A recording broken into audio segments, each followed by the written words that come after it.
Hi everyone, I'm Melissa. Today we will analyze Chapter 8 Evaluating Arguments and Truth Claims.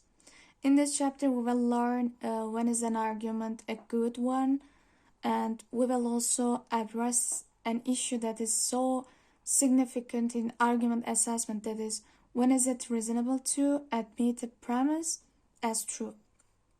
And lastly, we will learn a few powerful strategies for refuting bad arguments. If you are ready, let's start with when is an argument a good one? Arguments can be good or bad in various means. To help us understand what a good argument is from the respect of critical thinking, we begin by spelling out a few things that a good argument is not. And so, what good argument does not mean? Good argument does not mean agrees with my views. One of the most serious mistakes in critical thinking is to confuse a good argument with argument whose conclusion I agree with, and to suppose that an argument is good only if it agrees with your own pre-existing opinions is the embodiment of close-mindedness. And anyone who disagrees with me must be wrong. This attitude makes it impossible to learn from viewpoints. And good argument does not mean persuasive argument. In many contexts, a thing is said to be good if it does successfully what it was intended to do. So, does it include truth of argument as well? Is a good argument a persuasive argument? Not necessarily. There are two reasons. Not all arguments are meant to convince. Sometimes the arguer is simply playing devil's advocate, or going through the motions, or giving examples without any intention of persuading anybody. And bad arguments mostly convince, while good arguments often fall on deaf ears, we can say. The other one, good arguments does not mean well written or well spoken. We sometimes appreciate arguments for their literary merit, their eloquence, imaginativeness, and like that. Does it follow that a good argument is? No, because some clearly bad arguments have literary merit, whereas some obviously good arguments do not, we can say. And for example, by the same token, an argument in, say, science and mathematics may be perfectly good argument but have little or no literary merit, we can say. And let's move. What good argument does mean? Basically, two conditions must be met to being a good argument. First one, all premises are true. Second one, the premises offer good reasons to admit the conclusion. Also, a set of premises offers a good reasons to admit a conclusion when the argument is either deductively valid or inductively strong. Arguments that are both deductively valid and have all true premises are called deductively sound. Arguments that are both inductively strong and have all the premises are named inductively cogent, like that. And there are exact basic critical thinking standards that all good thinking and argumentation must meet.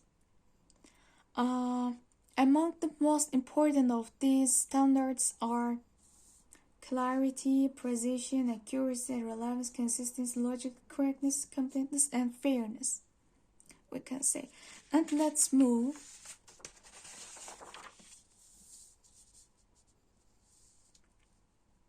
Evaluating arguments.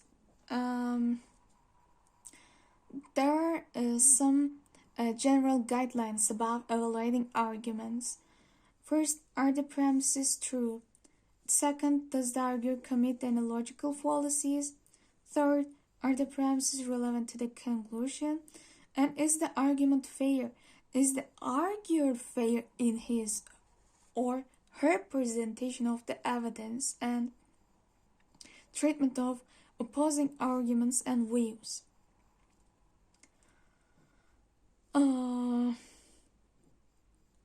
Like that. And when is it reasonable to accept a premise? All good arguments have true premises. We know that. But reasonable to accept is a complex issue. And there are a few common suggestions. Let's look. The most common principle can be summed up: principle of rational acceptance. The claim does not conflict with the personal experiences that we have no good reason to doubt. The claim does not conflict with background beliefs that we have no good reason to doubt, and unless the claim comes from a credible source. And let's look. Does the claim conflict with our personal experiences? It's usually best to trust our own experiences when people assert a claim that conflict with our own personal observations. But the problem is that people often place too much trust in their observations without considering such factors as poor physical condition like excessive noise, bad lighting, etc.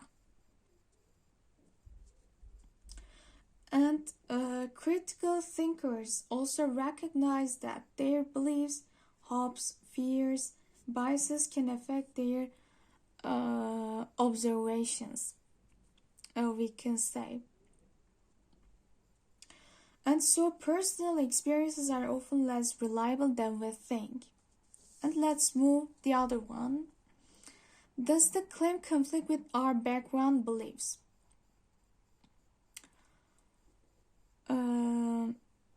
In general, if a claim fits well with our background beliefs, it's reasonable for us to admit it. But the problem is that most of us place too much confidence in the accuracy of our background beliefs.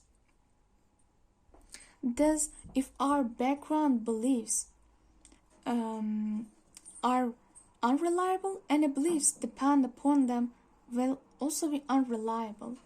And there are examples. Lance Armstrong uses steroids, and all professional cyclists use steroids. And it would be unreasonable for me to believe the first one if the only reason I have for believing. And the second statement is that I read it in a supermarket tabloid, for example. And the other one, does the claim come from credible source? All of us believe that Earth revolves around the sun. George Washington is the first president of U.S. This depend upon testimony or the real authority. But what about good argument? We should accept a claim on authority if it comes from credible source that we have no good reason to doubt. Good reasons to doubt the credibility of a source. The source is not a genuine expert. The source is biased. The issue is one that cannot be settled by expert opinion, and the source has not been cited correctly, we can say. And let's move. Refuting arguments. To refute an argument isn't merely to challenge, rebut, or criticize.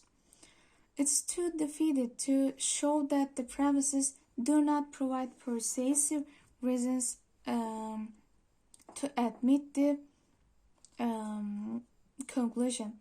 There are only two ways to refute an argument.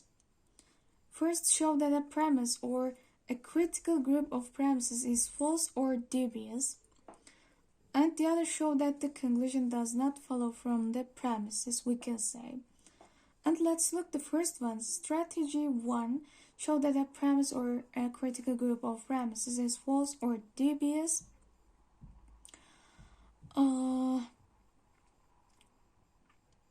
We can say it's possible to defeat by showing a single premise. And there is an example.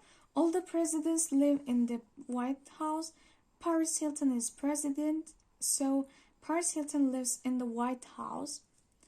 The second premise is false, and this is enough to refute the argument, we can say.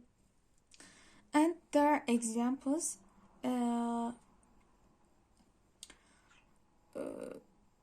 Sometimes arguments cannot be defeated by showing a single premise, and there are two examples. Children who have unsupervised access to the internet may be exposed to pornographic and violent images. Some sexual predators use the internet to find and communicate with children, and children have no ability to use a keyboard or mouse correctly, and so children shouldn't be allowed unsupervised access to internet. This is the first example. And the second example, all circles are squares. All squares are rectangles. All rectangles are geometrical figures. So all squares are geometrical figures. In the first example, third premises is false.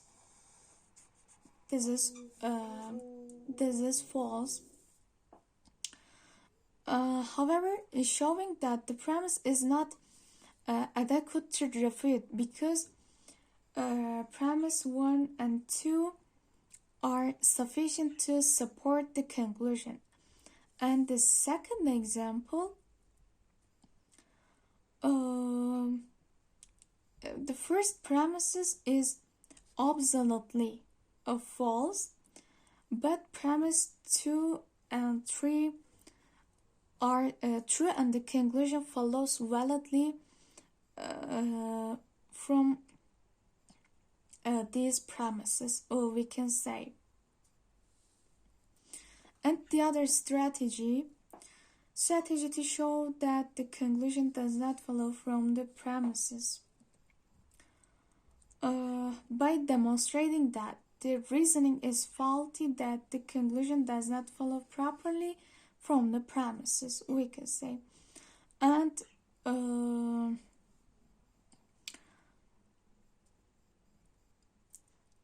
in previous chapters, we learned methods for detecting whether arguments are deductively invalid or inductively weak. So the most significant question to ask in evaluating the logic of an argument are, if the argument is deductive, does the conclusion follow necessarily from the premises?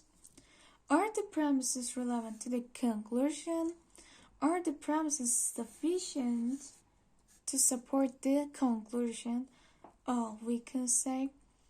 And in evaluating the sufficiency of an argument, supporting premises, it's mostly significant to ask more specific questions like, does the argument omit any critical countervailing evidence like that?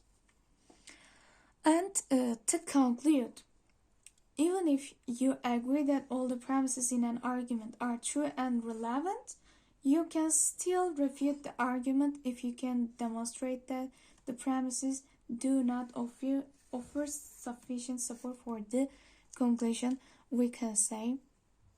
And that's the end of our lessons. Thanks for listening and participation. Take care of yourself.